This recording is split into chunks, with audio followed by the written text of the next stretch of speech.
Occupy Youngstown began on October 15th and has since maintained a 24-hour presence with the support of local officials. In contrast to the criticism that the Occupy movement offers no clear demands, Occupy Youngstown actively ties local problems, such as the cutting of collective bargaining rights, the lack of health care coverage, and hydrofracking in a pristine city park, to Wall Street and the excessive concentration of wealth and power in the top 1%.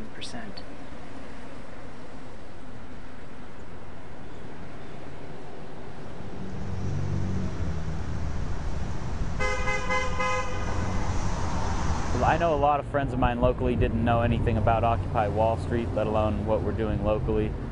And they found out from me online or on the phone, and then they saw me on the news talking about it.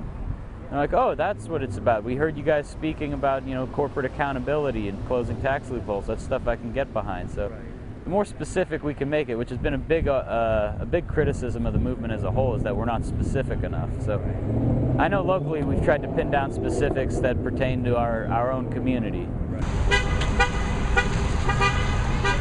Youngstown's kind of been the poster child for anti-globalization and deindustrialization. I mean, we were once a huge steel city for America, and in 1976 they started closing up all of our steel mills, taking all the jobs and shipping them down south and overseas where labor was cheaper.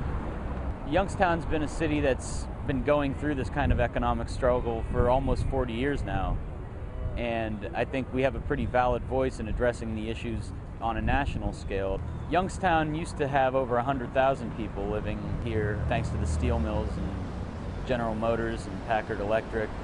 Currently the only industry we have out of those three is General Motors. And we have said that we're in solidarity with Occupy Wall Street and Occupy Washington, the 99% movement and all that.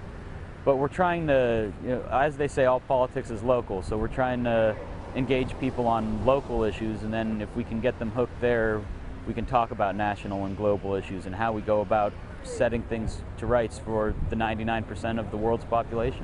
Why are you here?